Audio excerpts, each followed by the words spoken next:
So picking up from last week in Ramjoo's diary, Yeah. um, there is no change in the terrible heat. I wonder what terrible heat is for Ramjoo and other Indians. Well, it was that time of year. Here we are at May. That's that. I think it can get 115, 120 Lovely, lovely. between. Bake Well, our old bones, right? right, right, yeah. May 31st, 1923, Karachi camp. Nearing Karachi this morning, the aerodrome came to view. I guess that means the airport, just a couple of stations in advance. The novel sight that caught my eye was a boat shaped car moving on wheels by the wind. It had an actual big mast, that of a ship, which gave it a very quaint appearance. After a few minutes, Karachi Cantonment Station was reached. We all got down here. Pilamai's husband, Hormazji, and other family members, together with Bailey, were present at the station to receive Baba, who was garlanded. And then we all drove in Victoria's to Hormazji's place. A bath, shave, change of linen, and a wholesome meal were simply exhilarating, while the drive in the evening towards the sea face called Clifton was very refreshing after the journey of nearly 2,000 miles on wheels. Whew. The recently completed Kotar Parade, Pier Promenade, and the fine pavilion built in stones over reinforced concrete foundations with a very beautiful bandstand in stone, perched on a high pedestal with terraces, presents a lovely scene of the finest seashore in India. Were you at the finest seashore in India, Betty? No, well, we were at Bombay. This isn't Bombay, is it? No, This is Karachi. no, never But been. half the beauty of this bright, picturesque promenade is marred by the lack of sufficient visitors and spectators. By the lack, sounds wonderful to me, of sufficient visitors and spectators, like that of a gay crowd which comes together on Chowpatty Sands and Apollo every day in Bombay. Oh, so you were there probably at Chowpatty Sands Yeah. and Apollo every day in Bombay. This might be due to the fact of Clifton being situated in an isolated locality, about a couple of miles from the city and Camp both, without tramway facilities. The tramway line runs over a limited area of the camp and city. It consists of a poor service of cars run on petrol engine and mostly of the type open all along the sides with a running footboard. Though between Kemari, the docks, and camp section, cars of a more modern type run. I'm so astonished that they had internal combustion engines in Uh, 1923 in India. well, the British, I'm sure. That's Yeah, it spread like wildfire, yeah. I guess. Motor cars. The cantonment occupies a very large area, very wide roads, well kept and electrically illuminated along the fine residences, big buildings, the Empress Market, cinemas, and a host of finely decorated large shops of different commodities. The general situation leaves an impression of being in a modern city on a very wide and grand scale. June 1, 1923, Karachi City. After ascertaining that I would finish with the Friday prayers by 2 o'clock, Baba decided to take us all for sightseeing the principal places of interest at 2 p.m. Myself and Barsoak came to the Friday mosque in the camp at about 12:30, the usual time of getting to the mosques at our side, Bombay. But unhappily, I overlooked the fact that there was exactly the difference of an hour, with the result that it was as late as 2:45 that we got out of the mosque and walked towards our places as fast as our legs would carry. We found Bailey waiting for us in one of the taxi cars hired for the purpose and informed us in reply to our breathless enquiries that Baba and the rest had gone to his, Bailey's, sister's and Baba's aunt's house, awaiting us there. With the heart throbbing to the accompaniment of the motor engine, we reached the place just in time as Baba and the Mandali came out of the house. The event I dreaded actually took place. Baba feigned great annoyance and anger, showering choice adjectives and storming my little citadel of temper with volleys of abuses and uncalled for criticism in the presence of all. Gee, you'd think that by now it'd be like water off a duck's back for Ramjoo and the Mandali, right? Yeah. Oh, the avatar is in another of his moods. The matter reached such a point that the program was all abandoned and the taxis were dismissed. The afternoon seemed very dull and unusually gloomy at the sudden upsetting of the plan of enjoyment.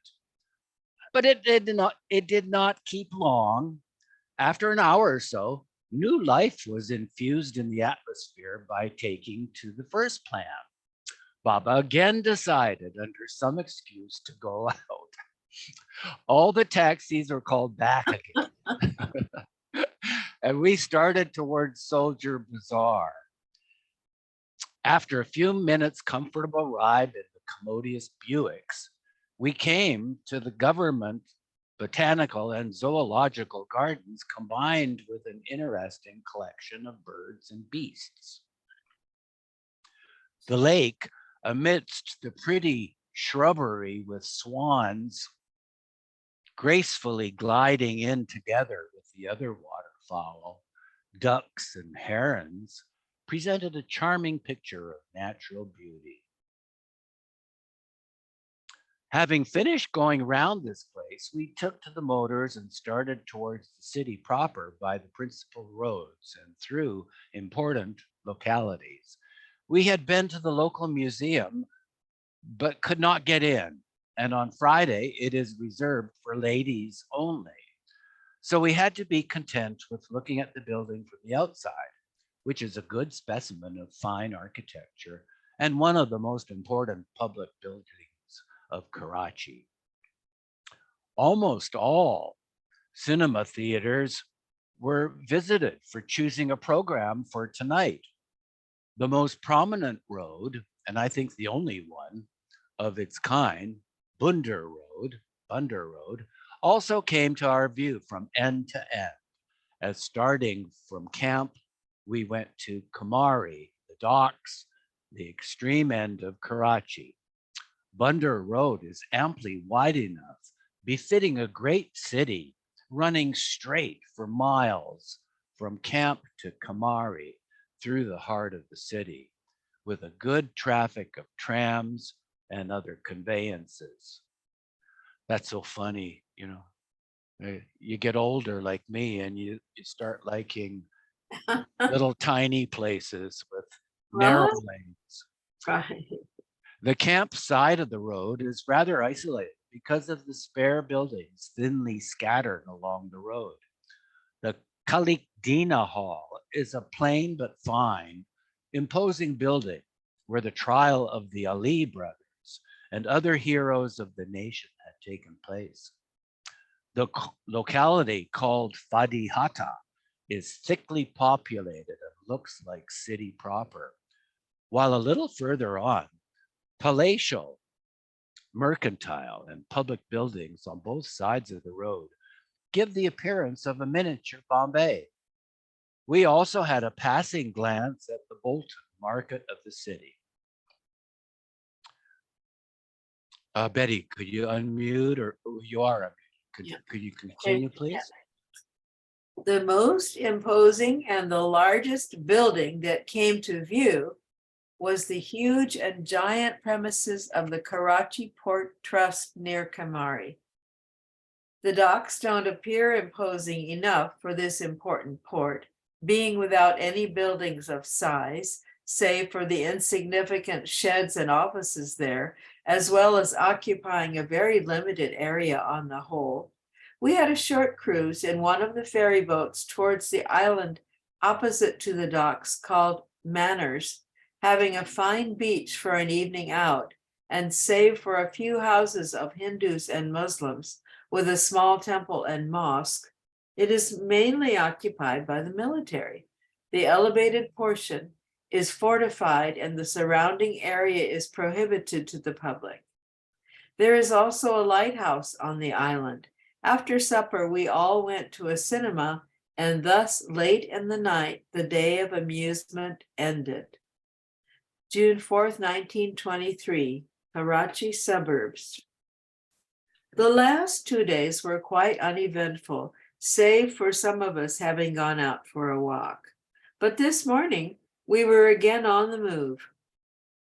Leaving the house as early as 6:30 a.m., we came to the station by the tramway and started for Malir by the 8:15 local train. Malir is the second or third station after the cantonment, being a small village where some of the city people have got their country seats.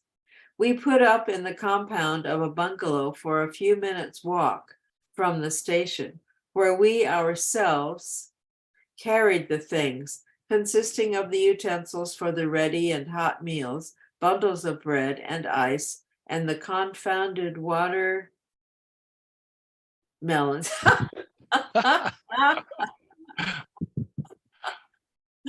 The scarcity of water made us shift to another place, and with the bag and baggage, we came to a small hotel, which looked as if very seldom visited by customers. This too did not answer the purpose of our visit, which was passing an errangoning day, that of washing the clothes and ourselves both by a well or river and side by side enjoying a picnic. So Betty, when he says Arangon, he's referring to Maribad that hasn't been named yet, maybe? Yeah. Well, the town, maybe the town has been named. The town is Arangon. That's different. I mean, it's right there, but by there, but yeah. And yeah, I guess because they had to do their own laundry. they had to do that right. It's pretty primitive. Well, we again moved in the hot sun towards a garden about a couple of miles away, where we found ample water pumped out of a well by an oil engine for the adjoining fields. We had a nice bath and washed the clothes too, to our satisfaction. Makes you wonder, did they go use water from somebody else's? I think so. Yeah. Yeah. The excellent food brought with us made a good picnic under the shade of the tall trees.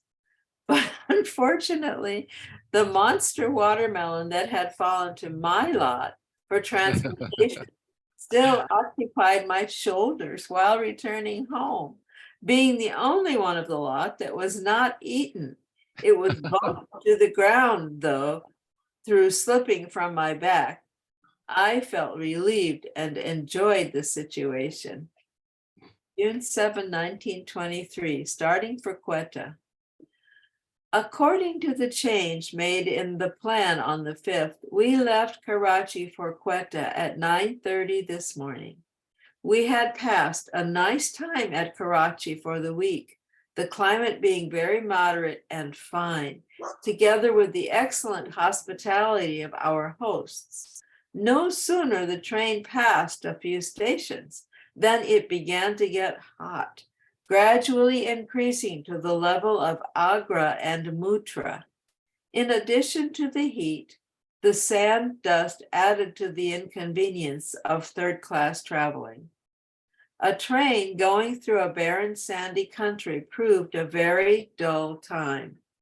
The cool water, thanks to the bundle of ice that was with us, however, made for some consolation. June 8, 1923, through the Bolan Pass. At about 5:45 in the morning, the train reached Sibi Junction. It stops here for about an hour because all the passengers are examined medically as well as by the police on account of the frontiers in the near vicinity. The police inquiries are made very strictly, so much so that each and every third-class passenger of a train is obliged to get out and stand on the platform in a line, where the inquiring party examines them one by one.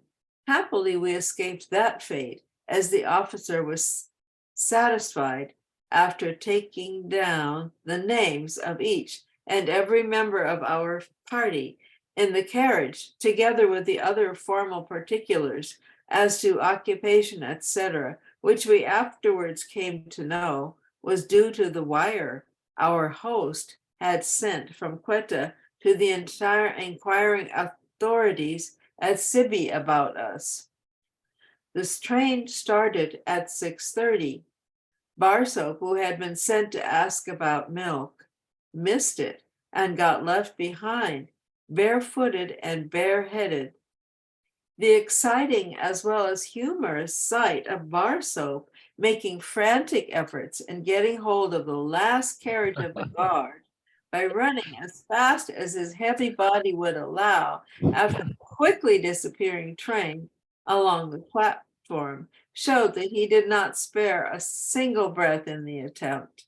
No doubt Barsoap was asked to inquire about milk at the 11th hour, but that worthy, instead of doing so on the platform alongside of the train, went so far as beyond the last carriage of the guard and thus missed it. Since I volunteered to get down at the last station, where am I now? At the next station, Baba asked me to do so at Nari Bank with 2 tickets, biscuits, and some money to bring Barsoap by the next train. The station master was good enough to arrange to get Barsoap over the phone, whom I informed that I was coming by foot. Oh gosh. I walked back to Sibi along the railway lines, a distance of 5 miles. I found a bridge rather of a novel type. Besides the railway lines, it also carried the general traffic, as the public road became one with the railway road over the river. However, the bridge could only be used by the public after informing the station master of Sibi or Naribank. By 8 o'clock, I joined Barsoap. We both had tea with the biscuits that I had brought with me. The heat was simply terrible. I had to take ice in the early hours of the morning, but in spite of the ice, the soda tasted warm. We both left Sibi at 9 o'clock by a passenger train. At the third station, Mushkov, Padre joined us. He had also been made to get down at this station to accompany us. I got a severe headache on account of the heat. We reached Mach, a big station, by noon. According to instructions, we dispatched a wire to Baba informing the time of our arrival at Quetta. We also had our meals at this station. An extra engine got attached to the train as the mountains begin from here. We began to pass through the Bolan Pass, one of the only 2 accesses to India by land, the other being Khyber. The mountain pass is very poor in point of scenery, as the hills are barren like a desert, without a single tree or a small patch of green. because of the ice that covers it in the winter. However, it is interesting enough on account of the scores of tunnels and the bridges of various sizes, mostly fortified, and the somber watchtowers on strategic points along the railway lines and the road, which is mostly running nearby. Some of the tunnels even have steel doors, while the number of the bridges amount to more than 20, on account of a big river winding through the hills and every now and then crossing the road and the railway. At every station, an armed police was seen to be present, parading along the train. Thanks, Betty. Ernie, could you unmute and continue, please? That sounds like Western United States through the Rockies. We reached Quetta, the principal city of Baluchistan, by 5:30 in the evening. Through the presence of Mr. Hirosha, who had come to receive us, we managed to pass through the cordon of plainclothesmen, very eager, alert, and active to inquire about us. A few minutes' drive in the hired carriage brought us to the house of our new host, Messrs. Rustam and Sarab. A separate suite of rooms had been engaged for Baba and party on the first floor next to their house, Barusi. The building is situated at the corner of Bruce Road, an important commercial street between the Chahavni and the city. Quetta, being nearly 5,000 feet above the level of the sea, was so very cold in these days of summer that it surpassed the winter of the Bombay side. We found all the rest of the Mandali fresh with a bath, shave, and change of linen, and consequently, we three were also ordered to undergo the same change. So far as it concerned a shave and a change of clothes, it was all very well. But the question of taking a bath with cold water furnished a very uncomfortable prospect, because the water was intensely cold, exactly like ice water. But the order was an order after all. With clenched teeth and shivering limbs, I got beneath the water pipe, and with a final effort to let open the same. The first shock almost took my breath away, but I, however, finished with the bath very soon. The hot meal served soon after was never more welcome than in the present moment. That cold water, ice water bathing is a popular thing nowadays. June 9th, 1923, a fruit garden of Quetta. Having gone to bed early last night, we felt no hesitation in getting out of it by dawn. After taking tea, Rusi took us round a part of the town for sightseeing, as it has been arranged to go for a walk every morning for about an hour.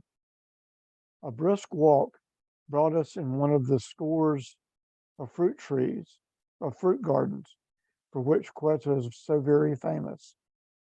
The garden, with an extensive area thick with various fruits and shrubberries, all rich and heavily laden with tempting fruits, like grapes, apricots, and peaches blooming. Wow, sounds like heaven. With color and freshness, presented an unusually fine and pleasant atmosphere. A few fresh apricots were presented to Baba, who, still taking liquids only, pass them on to me and some others.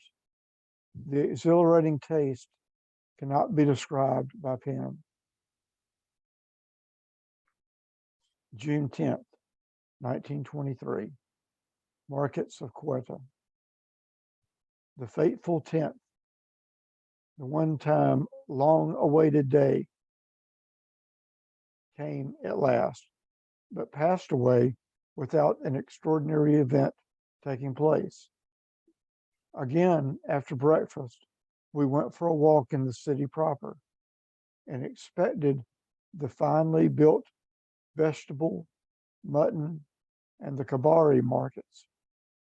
The last quaintly named market was something new to look at, as it is a plain building having 2 rows of shops with a wide open road between the opposite shops, exclusively meant for secondhand things only. The ample display of all kinds of secondhand matters such as clothes, furniture, books, leather goods, ironware, etc., bore a respectable appearance, in spite of being old, on account of the fine, neat shops that contained them. June 11th, 1923. Public buildings of Quetta. Baba did not accompany us today while going for a walk.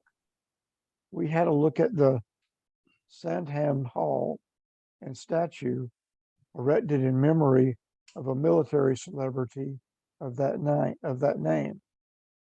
It is a beautiful building amidst well-kept grounds.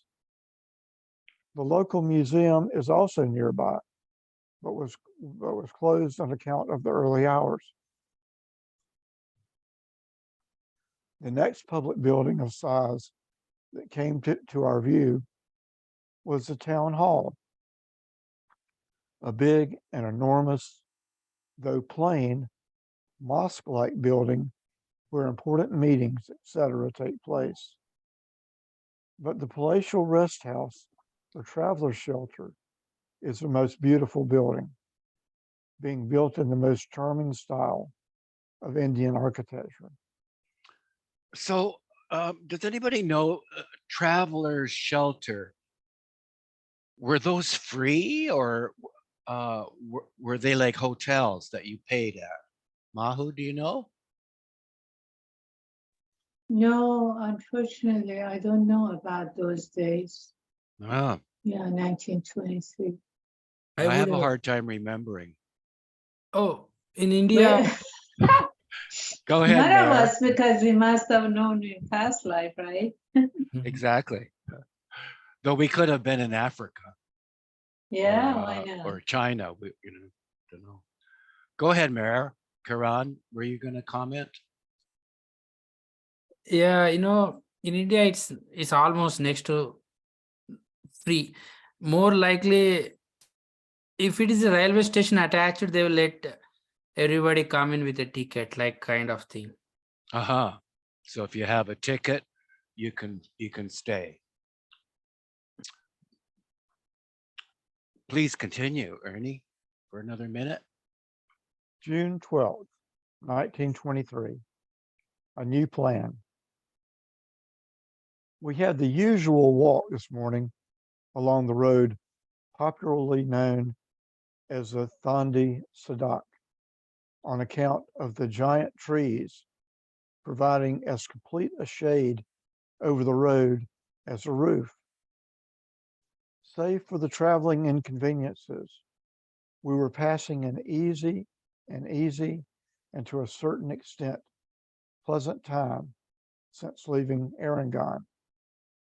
The latter could be particularly said of our stay at Quetta, as besides the fine walk every morning, we passed equally interesting evenings in witnessing the amazing sleight of hand tricks and other magical performances by Rusi, who, besides being an expert confectioner and shrewd businessman, proved himself to be a good professional conjurer and magician too. There was ample engaging occupation in the day in watching the buzzing airplanes flying. Sometimes dozens of them were seen hovering at a time over Quetta, and the Scotch Highlanders marching past our place twice a day with full dress and playing the sweet music of the bagpipe while going to form the guard of the bank, etc.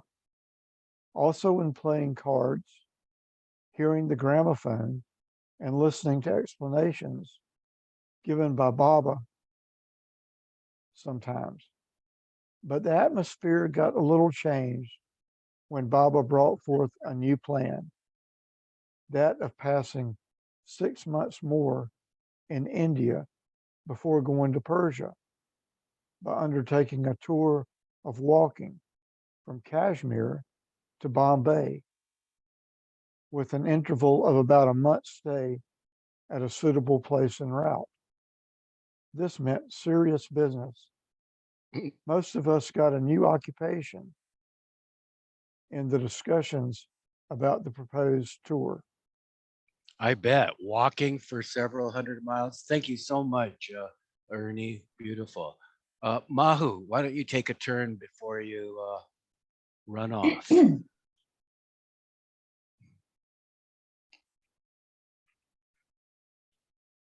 Sure. Oops. June 13, 1923. The sudden race towards a hill. We did not go for a walk today in the morning, but at about 6 p.m., Baba suddenly declared his intention of going on the hill, which is standing grimly nearby, overlooking the house. In a few minutes, the party headed by Baba began to race through the busy streets and lanes towards the outskirts of the city where the huge hill is situated. In addition to our party bearing distinctly foreign appearance, the speed of our walk, which almost amounted to running, caught the eye of almost each and every person that we passed along. A couple of miles brisk walk brought us quite breathless to the foot of the hill. The idea of climbing over the highest point was, however, abandoned, though we went up to the point affording a bird's eye view of the city, as well as the camp. The latter looked like a picturesque little English town with a tiny but fine bungalows having smoke chimneys, which are quite common even to the smallest house here. In spite of strong representations, we suspected that we were watched by spies.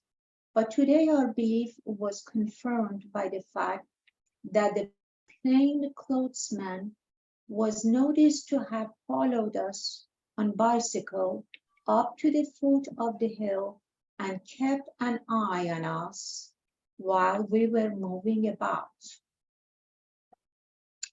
The hill. Quetta, being an important frontier city, it is said to have a special spy service, and every stranger and newcomer is carefully marked by them. I wonder if it's the same still. June 14, 1923, the summer at Quetta. A very welcome change took place today in the daily routine, that of taking the morning bath with hot water. Though the cold baths were no longer shocking now, like the first day, yet they were uncomfortable enough even in the summer days of Quetta, which are so cold as to make us use blankets in the night. Contemplations took place today by Baba and party over different points affected by Munshi's letter asking permission whether he can apply for the storekeeper's post in the Sukar barrage scheme. Munshi was allowed by Baba to try for the post and was further informed that he would be allowed to pass about a month in Baba's company at the time of the interval en route from Kashmir to Bombay on foot. This is June 16, 1923, and the title is Artesian Well. Artesian Well. According to the arrangements made the previous day, we all got up at 4 a.m. and started on foot towards Mr. Ardeshir Golwala's fruit garden, about 3 miles from our place. This garden is very much bigger than the one we had seen before, but equally rich with heavily laden fruit trees. The water is provided through an artesian well, an expensive method of driving pipes underground to a considerable depth, and if the project is successful, as was the case with this well, you have a continuous supply of water from the pipe for 24 hours without break, which if once stopped, will stop forever.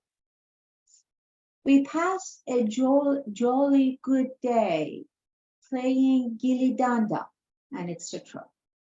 The excellent food arrangements to get together with the abundant fruits did not play a small part in the program. Now, this is June 17, 1923. Would-be holy men is the title. The plan of walking from Kashmir to Bombay is almost a fixed program now, as the day passed chiefly in fixing up the details today. It is now arranged to leave Quetta for Kashmir as the preparations are made with just enough money to cover the railway fares to Kashmir and for food, etc., up to the time we reach the starting point. After reaching Kashmir, all are to be begging for the daily food and be satisfied with whatever is thus procured. Not a single piece of money is to be kept with any of us or spent by us up to the time of the interval. All are to wear a plain, long, rough cotton robe over the shirt and trouser, covering the body from neck to foot, and no other garments are to be worn or kept by us except one shirt and one trouser as spares. No one is to keep a cap on head, but everyone is to cover the head with kerchief on any kind of cloth piece, and only sandals are to be used for the footwear. As to bedding, only one blanket is to be kept by each for covering, the robe being proposed to serve the purpose of a bedspread. Everyone will be given a rough cotton bag to keep spare clothes, a piece of soap, and a water bottle, which is all to be carried along with the blankets, etc., by the respective members themselves. In short, all are to become for some time wandering holy men externally at least. Thank you so much, Mahu. Mayor, could you take a turn, please? Or are you Yeah, no, I will read. awesome? So, of course, start from the of course. Mm. Of course, all have been asked by Baba to consider the grave subject very carefully and to come to a decision after giving attention to the individual points by each as regards their health, their mental readiness to bear the burden, as well as jeers, taunts, and abuses by others and the social circumstances, etc. Mayor, could you slow down a couple miles per hour, please? Otherwise, he said, all those who did not find themselves quite up to the point of following the program fully and thoroughly will have to keep at certain places for the period without being considered to be disconnected from his following. Baba was photographed by Asma while dressed in a fur coat presented to him by our host. And the snapshot proved very successful, according a beautiful portrait of Baba in quite a novel dress. June 18, 1923. Intolerable intolerance. The Turing program has been commenced towards bringing into practice by the purchase of sandals and cloth for the robes. Baba and ourselves went this evening to the Opera House, a fine looking big building with electric illuminations, situated just opposite our place. The much talked of film Intolerance formed the program, but unfortunately, a slight mishap in the projecting machine really turned the show very intolerable. By showing the picture upside down every now and then, we left the picture house very soon without going through the full program, and found the evening more inviting at home than witnessing the wild display of the movie. June 19, 1923, 7 Tiles. In honor of Saurabh's birthday, the evening was fixed for outdoor sport, and accordingly, Baba and party came to the open grounds nearby. We all got divided in two parties. Mrs. Rusi, Saurabh, and Pirosha also participating in the game of 7 tiles. A very interesting and exciting game was played for 2 hours from 6 to 8 p.m. with equal goals on both sides, providing the sight of a novel game to the many spectators that had gathered together there. Baba, as usual, took a keen and lively part in the game in spite of having kept on scanty drinks of tea, fruit juice, etc. for more than a month. June 20, 1923. The first long robe. Today, the first long robe was ready-made to Gustaji's measurements. After a general approval thereof by all, Baba and the rest of the Mandali got measured for our respective robes. 2 extra robes were ordered for Sadashiv and Vajivdar, who are also going to join the touring party at Kashmir under Baba's instructions. In the same way, sandals, water bottles, and bags have also been arranged for the 2 absentees. Along with these grim preparations, arrangements are on foot for sightseeing.